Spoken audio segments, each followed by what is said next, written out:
Mahalo nui for tuning in. This is Sustainable Seafood Month. For those of us, I'm sure everybody knows why we're tuning in today, so we don't have to sort of, figure that part out. But my name is Mark Noguchi. Some of you, actually a lot of you call me Gooch. This is one of my dear friends here. This is Kristene Moon. We call her Banchan, but she is the executive sous chef of Pig and a Lady. It is a wonderful, wonderful thing to have her here today. For those of us that frequent Pig and a Lady, we know that, Andrew Lay and his team, they've always pushed the boundaries on fish, and quite frankly, it was a pleasure to see Taʻape on their fish way before Sustainable Seafood Month. Before we get into the meat of everything, though, I would like to send a couple mahalos out. First and foremost, Ms. Wilhelm, thank you, Conservation International, for bringing us all together, for having the faith to kind of do something different and let us kind of do our thing.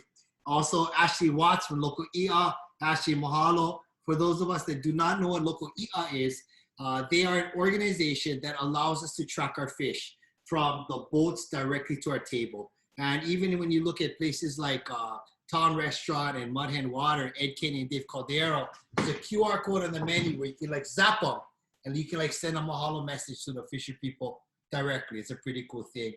Tamashio Market for helping us source Taʻape. Under my umbrella, my wife and her amazing team.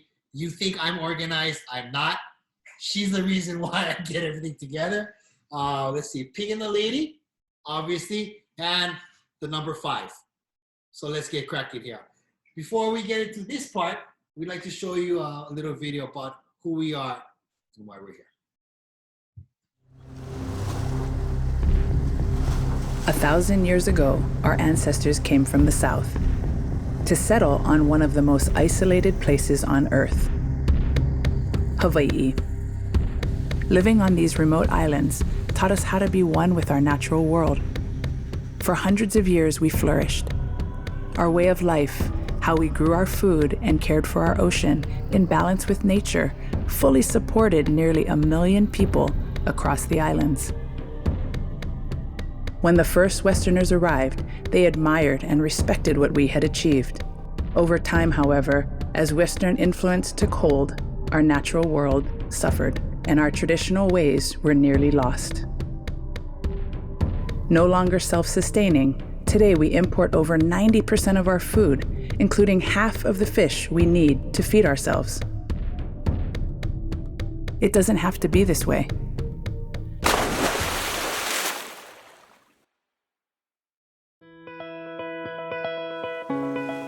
Our isolation once stimulated innovations in sustainability to survive. We can do it again. The resources we rely on can recover if cared for and respected. Our past is the best guide for our future. Communities across Hawaiʻi are mobilizing. The practices of our ancestors are being revived. Abundance is returning. Together with our partners, Conservation International Hawaiʻi is working across sectors, from community to industry to government, to address Hawaiʻi's complex conservation challenges. We work with communities on the ground and in the water to revitalize traditional practices and care for the ocean. We work with industry to show how smart choices in seafood production and consumption can be a win for everyone, including the ocean. We are assisting the highest levels of government to strengthen and create better policies for conservation and unlock new sources of funding. We are providing emerging leaders with real-world conservation experiences that will help them become tomorrow's ocean champions. And this is just the beginning. We who love Hawaiʻi share a kuleana, a responsibility and a privilege to care for these precious islands. Side by side with our partners, Conservation International Hawaiʻi is rediscovering the path to sustainability that our ancestors once navigated long ago and are showing the world what is possible. We will return to an abundant ocean. Ho'i ke kai mo mona. For us, for those who came before, and for those who will follow. Join us. Why Taʻape? And what is Taʻape? So Taʻape is in the snapper family, and it was introduced about 7 years ago in the South Pacific. And while I was not alive 7 years ago, I would like to think it was done out of the best of intent. I'm gonna go there. And they thought that it would be a good food source. Well, as we learned, it's an invasive species, which means that Taʻape actually grows and is so aggressive that it pushes away our natural ecosystem. And why is that important? Well, because we're an ecosystem with a finite resource. We're islands. So if you take away all that we have, we got nothing left. So what better way than to mitigate an invasive species than by cooking it and making it ʻono? So Kristene, what do we got going on? So I have this Taʻape here. It was wet cured and then dried for about 3 days. What do you mean wet cured? Wet cured is just like basically like a brine, like salt and water. And then you brine it for about 20 minutes and then you just dry it skin side up. So if you can see, skin side up, it's really dry. I wish you could touch it, but you can't. So I'm just grilling it. The heat's pretty hot right now. And what it's going to do is going to cook it all the way through and keep the skin nice and crispy. So when this is almost there, maybe about 80 to 90% of the way cooked, you're just going to flip it and let it just like kiss the grill just a little bit. And then it's done. So it's really easy to cook this way. This is a beautiful way that you fillet the fish. Most of us, like whole fried fish is a favorite of mine. You just score it and you go. But by any chance, you brought more fish? I brought more fish. Okay. So tell you what, let's let this thing ride for a little bit, and then we can go inside and then kind of see what's going on. Yeah. Right? Yeah. So, have you had Taʻape before? I had Taʻape about maybe like once. It was a while ago. Andrew actually cooked it for us. I don't actually remember exactly how it tastes, but Gooch and I talked about it. It's super mild, it's very close to snapper, so I can't wait to actually try this again. So Taʻape is really good. It's a mild flavored fish. It's got a good amount of meat for a reef fish. It allows itself for a whole lot of preparations. For myself, you could either call me a purist or you could call me lazy, depending on what time of the day it is. My favorite way of eating Taʻape is crispy fried fish, and that's my favorite. But I'm fortunate that I have friends that are way more talented and better cooks than I am, who can kind of show us other things. How to make it work today, right? This is awesome. Do you have Taʻape on your menu? Not yet, but I'm talking to Sarah about doing it for the rest of this month. Awesome. Hopefully we can get it on there. That would be dope. So Sustainable Seafood Month is a way that we can, showcase particular items. There's a way that we can bring awareness to the fragility of our ecosystem. I know that almost everybody watching today knows that there's an abundance of seafood in the ocean. But believe it or not, gang, like there's a big majority of our people that think that the only things that come out of the ocean is like, king crab, ahi, mahi, and maybe ʻono. That's not the case. Reef fish to me are one of the most yummiest, ʻonoest things to eat. So yeah, it's going good. It's almost power ready. Yeah. It's almost power ready. So by all means, at the same time, gang, any questions, please throw it in the chat box, and we'll try to get to every single one. One thing that I wanted to share, though, is that you see how Banchan, she actually butchered the fish. She took the bones out. She took the na'au. She took the guts out. She took the gills out, too. Especially in today's day and age where we're trying to utilize everything. It's great. It's great for compost. Believe it or not, what's amazing about this time of COVID, we can talk about all the negative things, but some of the great positive things about this time of COVID is that so many people have learned how to compost, and they've learned how to raise chickens. I heard that Culinary Feed Store and Asagi Hatchery, they were back ordered on baby chicks for a month. So this is good stuff right here. Take all the guts after you clean it, throw them in your compost, make it all work. So what? Almost. Yeah? Almost. Okay. So gang, while we're finishing up right here, my lovely wife is actually going to pick the computer up back into the kitchen. I'll take care of this, and Banchan, why don't you go show them on us? Okay, so I'm going to show you how to butcher the fish just like that.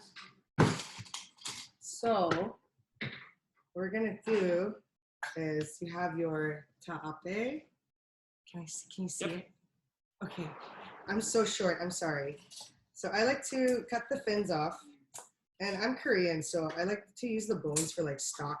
You know, make like doenjang jjigae, kimchi jjigae, all the jjigaes. What'd you just say? Doenjang jjigae, kimchi jjigae, all the jjigaes. I cut these off. The fin is so gelatinous, so it helps them. Oops. And from here, you go in through the back.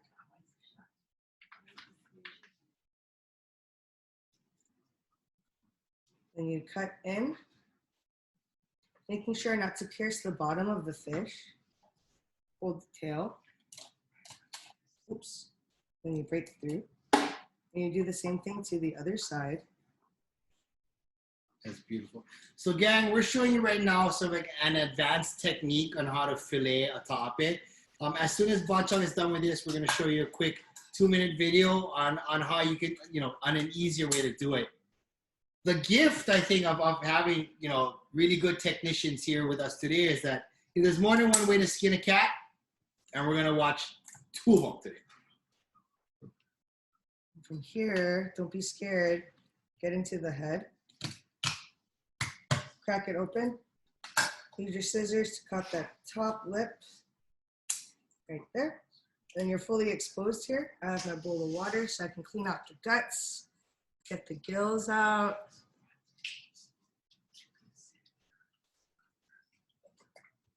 Right here. Just use your hands, don't be scared.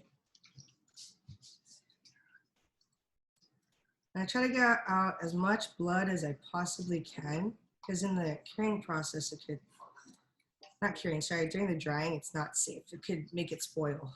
It's so dirty.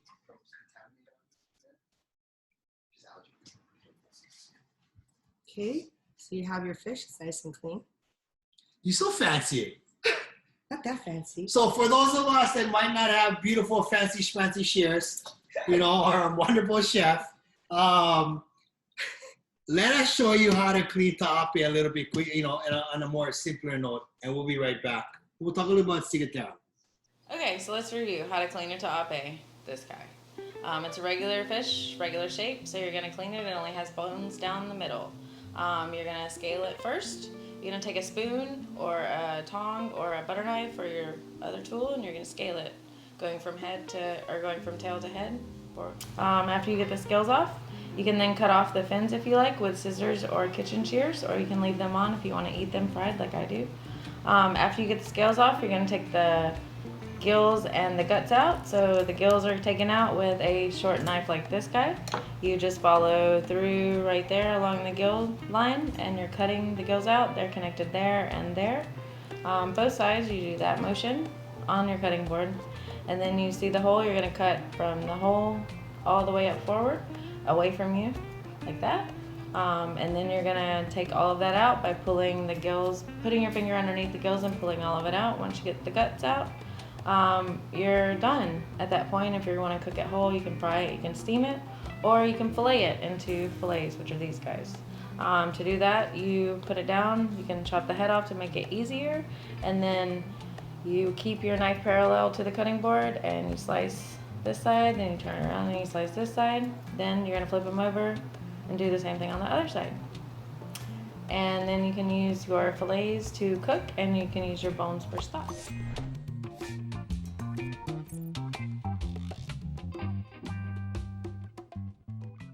And that is the way that you can clean a fish more easy, as they say.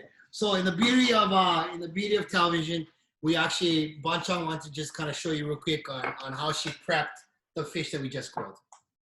So I just made a brine. Get your salt and your hot water, melt it. Don't put the same amount of hot water as you need though, because you need to incorporate the ice so your brine's not hot, because then you're just gonna cook your fish and that's gonna suck. Yeah, it's just gonna suck.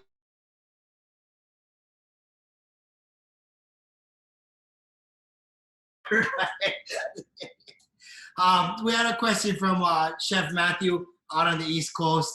from the East Coast, who, we're real lucky he's here with us in Hawaii now. But Matt, Matt asked if the bones would be good for stock. Absolutely, Matt. Great question. Use what get. We use everything. 100%. 100%. Use the whole thing. Roger that. In old French vernacular, they would call a fish stock a what? A fumet. Fumet. It's a fumet. That's right. It's the last time I made that. I don't remember either. We had another question from Dave Lynn. I like to throw everybody under the bus if I can. So Dave Lynn is a friend of ours. He was a cook at Town Restaurant, and the man actually worked through his PhD program at the same time as being a cook.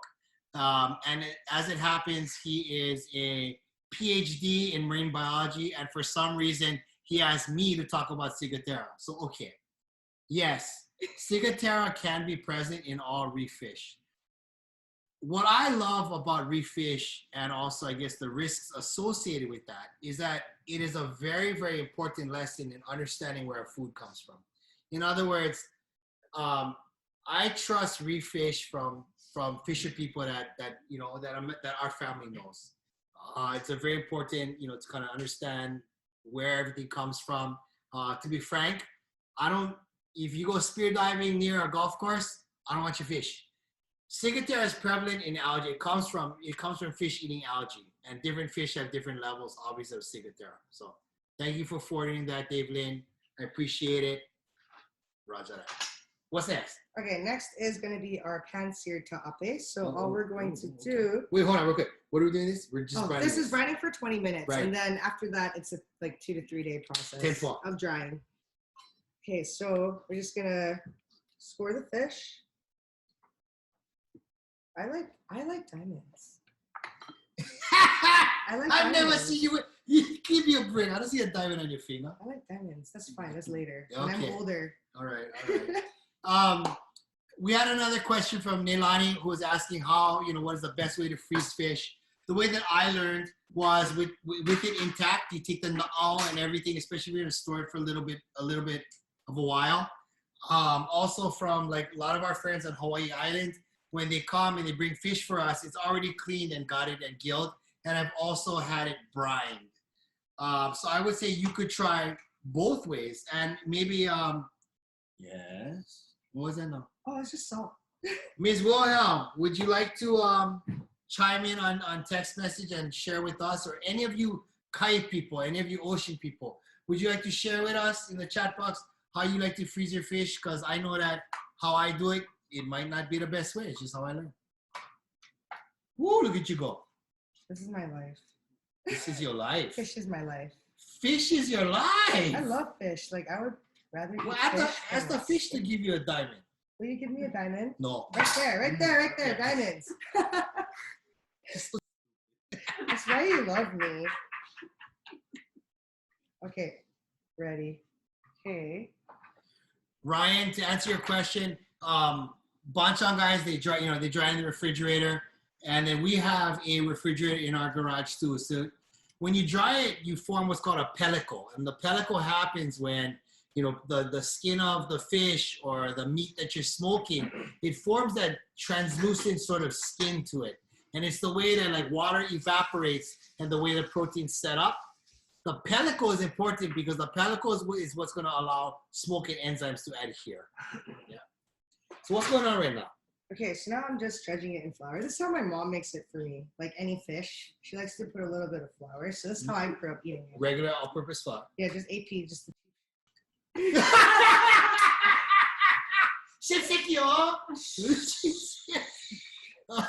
There's kids watching. Sorry. Anyway, no, I want to ask you, what is there a lot of whole reef fish eaten in Korean cuisine? One of the fishes I grew up eating a lot, actually, it's called beltfish. Yeah. So it's like super long. It almost looks like ʻohana. Yeah. And it's just like, I don't even know where in the ocean it's, right? And it's from Jeju Island. Yeah. And can you just ask the question? Do you eat whole fish? I don't know. I grew up eating beltfish like forever. I'm gonna help you set up this thing. Do you want to rip it hot? Yeah, let's get it. Good. Okay, because it's not. How do I do this? I got you. Crank up. Okay. So the fish is seasoned and then dredged in flour, pretty well coated. Just gonna check if the oil's hot. Eric, to answer your question, yes, we can go back and we'll break down the entire butterfly again. You just drop the fish in. Then we let it cook probably about, because this fish is pretty small, it's probably gonna be like 2 to 3 minutes each side. That's about it. When it starts to get really hot, you can always just drop the temperature down to like a medium high so it doesn't burn. I really appreciated Alani's response on how you freeze fish. She said, when you're a parrot, you freeze them however you can. I would give that a big run of that. Yeah. Thank you. Mahalo for sharing truthfully, Alani. What is this? It's my pasta toy. Oh, fancy eye tweezers. Andrew gave me those. Yeah. Sure she did. Okay, so this is awesome. We're gonna have crispy fish. I know you didn't bring all this other stuff here, so what's going on here? Okay, so we're gonna make a sauce for the pan-fried fish. You have garlic, green onion, butchery, which is Korean chili flakes. What's this like? Sesame seeds, a little bit of sugar. Oh, thanks. Hi. Thanks, chef. Hi. And then this is shoyu and a little bit of sesame oil. So you're like the best human being in the world. I know that. Okay, so Tell me that again. you're the best human being in the world. Thank you. Eye contact. So this one's really easy. You know, everything's just chopped up pretty small. You throw everything into the bowl, mix it all up. And then this is a sauce my dad actually grew up feeding me. It's a fermented garlic sauce, and it tastes better after like 5 days to a week. That's it. You just mix everything together and you let it sit outside for a few days, and then throw it in the fridge. And like a fine wine, it gets better with time. Yeah, just like Gooch gets better with age. You know that. You heard that, baby? You heard that. So what, you just let it ride, you let it kind of hang a dang, good it. Woo! Look at that, crispy. Oh, guys, if we had smell-o-vision, boom. Wait, hold on, get this. Ooh, cast iron pan is hot. Yeah, no, that's all right. Come on, I can take it. Yes, chef. That's right. Okay, so this is gonna be the sauce for this pan-fried fish. And then I have Hey, real quick, what are the ingredients in it? Did you say everything? Yeah, garlic. I wasn't paying attention. I'm sorry. In case anybody missed, it's garlic, green onion, sesame seeds, gochugaru, Korean chili flake, right? And then you get sesame oil, sugar, and a little bit of shoyu. This is beautiful, Banchan. Oh, thanks. I like grind the fin when it's fall. That's the best part, yes. Okay, and then we're going to also make the Pig and the Lady house Nuoc Cham. Okay. So it's just like a fish sauce vinaigrette. What is Nuoc Cham? Nuoc means water. Uh-huh. And I think Cham means sauce. I'm not Vietnamese, so I can't, don't. It's all right. Don't quote me. We'll forgive you for that. So it's just fish sauce. And then I have some lime juice and sugar and a touch of water in here. It's all just dissolved. Add it to that. Then we have some fresh garlic and some Thai chilies. Hey, Banchan, I noticed that these lemons, you guys gotta see these lemons. This is definitely a cook, because if you can see, the lemon is actually cut. I don't see any seeds. What'd you do? I picked out all the seeds with the butt of my knife. So I just go in and I just pop them out. And then what does that do?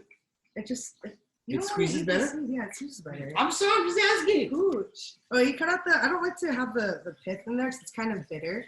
So I cut it out and then I remove the seeds fully, so it's a lot easier to eat. You don't have to pick the seed out when you're eating and get it in your mouth on accident, Got it.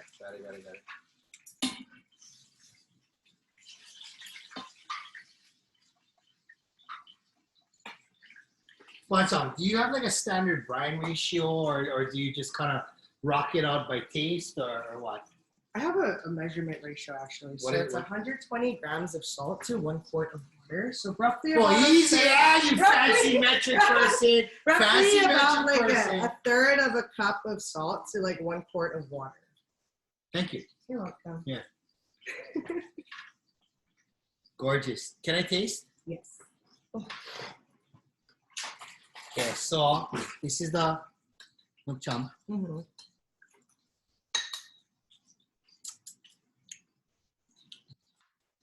Oh yeah, a little more salty than sweet. Yeah. And then like the fish sauce hits you with the umami. In the face, you know, eat fish with fish. In your eating fish with fish.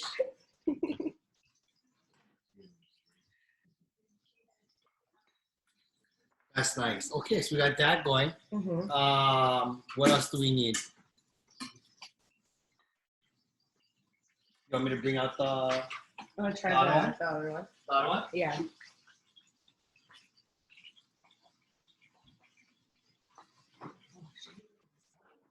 Oh yeah, here we go. Can I taste the one that fermented? Yes, please. So Banchan actually made she brought one of the fish sauces, the fermented sauce. It's been hanging out for a little while. I didn't taste it yet. I wanted to taste it with all of you. So Banchan, real quick, this is fresh. This is fermented. Oh yeah, look at the difference. So here's the difference between fermented and fresh. How long has the one been fermenting? About 5 days. Oh, 5 days. Room temperature or in the refrigerator? Room temp. Room temp. Oh, like legit ferment. Legit ferment. What happens to, like, why fermenting? Like, what does fermentation do to our food?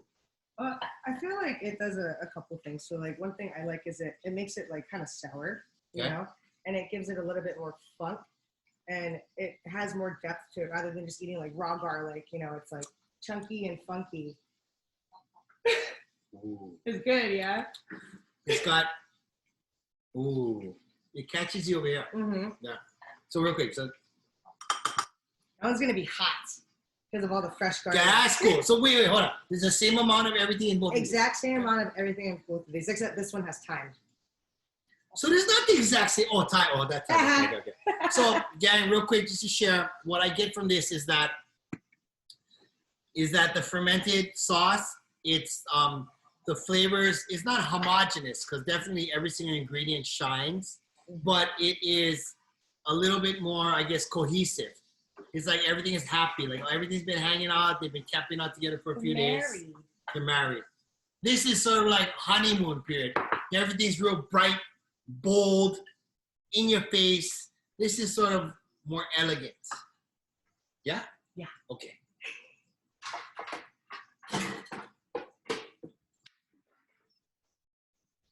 So, and here we are.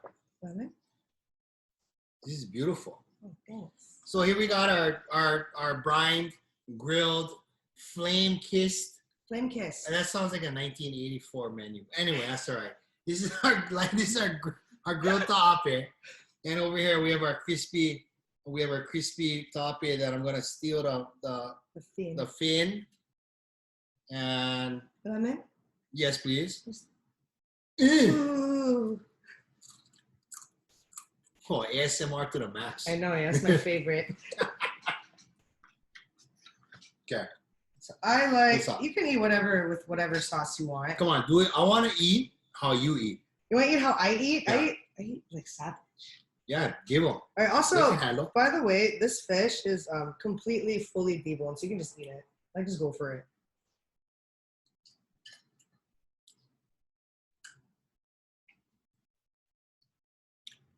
No bones. I thought you were gonna eat the lemon.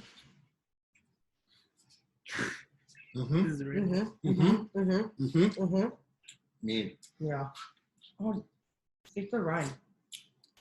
Oh no, gross. You said eat the rind. How did you do that? I trust you. No. You're not cool. Yeah. This is amazing. Can we please try this? Okay. Gang, this is really good. Like, no, I don't want to poke myself with the metal ones. I'm not fancy. I'm just hosting this. So gang, real quick, everything was super simple, right? She has this, Banchan made the brine for the butterfly fish 20 minutes. Then we did dried it for 3 days in the refrigerator. 3 days, yep. And then grilled it. This was clean and gutted, on the spot, scored, floured, and then there we go. Mm-hmm. And it's just served with this amazing ferment.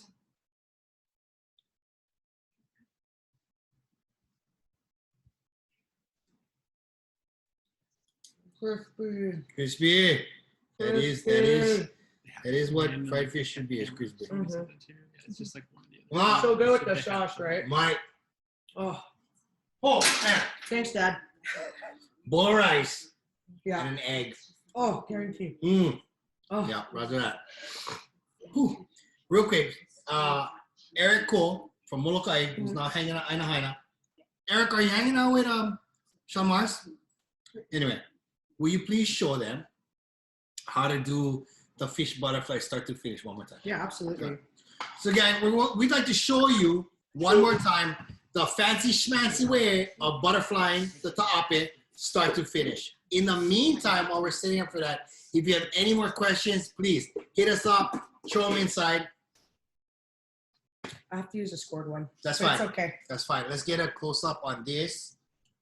Yep.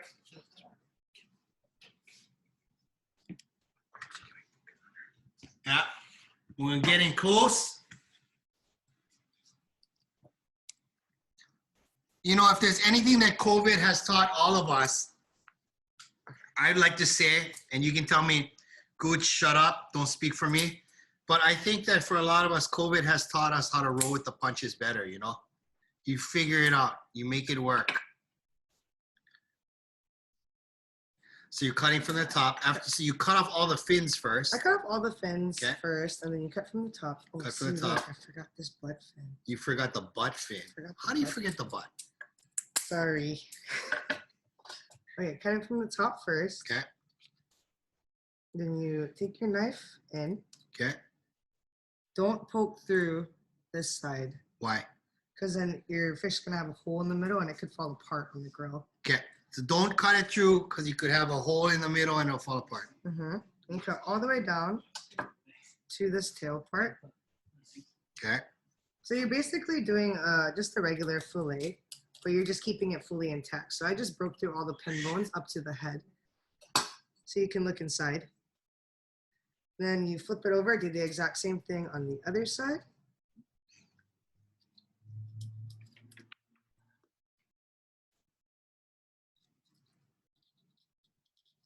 All the way down to the tail. Break in through here. Pull forward up to the head. Kelly, yes, this fish is good for steaming. I have steamed it before. It is a mild flavored, super yummy fish with choke meat. Sorry, I didn't mean to interrupt you. It's okay. Just break the head all the way down. Snip the upper lip. Ooh. Cut the back out right here. Oh, so the gnaw is still in there. The guts and everything is still in there. Yeah, you gotta clean it after. Right. Oh, the score. You cut it off. Did you come up with this technique, or you and Andrew come up with this technique? We actually learned a variation of this from our old executive or chef de cuisine Keaka, and he would go in through this way and then leave it. And then me and Andrew doing more research, and then we figured out this way, which is from the top, and then it looks like, you know, that grilled fish that we did this way. Uh-huh. So it's pretty cool. Yeah, look at that. Break it open. Get All the down. way. I like to come in through here Okay. and just rip the gills out first. Because sometimes if you get lucky, all your guts come at the same time. Beautiful. And then if you want to go even further, come in from here. Your tip should be pointing the front of the fish. And then you just kind of crack the rib cage. And then you cut a little into it. And then you just pull it right off. This fish is scored, Gooch. And you can do it the same way to the other side. Katrina, yes, Kat, the sauce did ferment at room temperature. Yep. Terry, we washed it down with water. You just rinsed it. We rinsed it in cold water. And the reason why we rinsed it in cold water, gang, and it's something that I learned very recently. I'm not going to try and front like I'm smart or anything, but it's okay. It's beautiful. You know, seafood grows and lives in conditions that are a lot colder than like bovines. So they actually decompose at different rates. So as a young cook, we were taught that when you process seafood, you want to treat it with any ingredient, but with seafood, you want to treat it with the best intent possible. So we usually, if we're butchering fish, we'll do it like with a pan on a bed of ice. So that was a really good question. But that's why, that's what we wash it down with, which is regular water that's iced. Yeah. Beautiful. Swordfish. Yeah. Right on.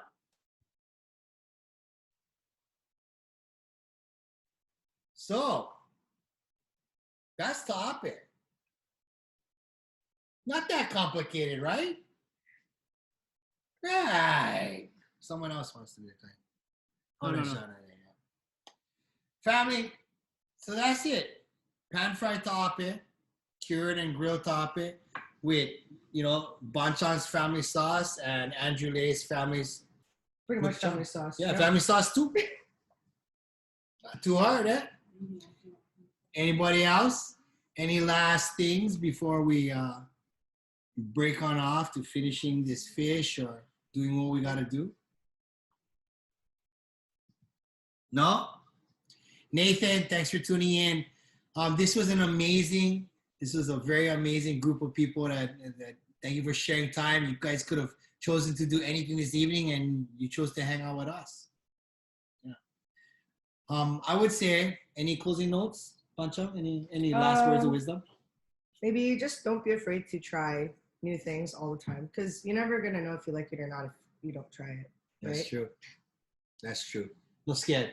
Yeah, no scared them, go get them. Don't scared. Yeah. I think that that's one of the greatest lessons that I've learned, as a cook, is that you got to put yourself at risk all the time. For those of us that have tuned in a little bit later, don't worry. This was recorded. We will share all of this, and yeah, that's about it. Thank you. Mahalo much, gang. We appreciate Conservation International. Thank you so much. We are always open to questions, and I'm going to look one more time. No more questions from anybody. So thanks for tuning in. Have a wonderful night. Enjoy Sustainable Seafood Month. Check us out, and we'll see you when we see you. Hui ho. Bye. Bye.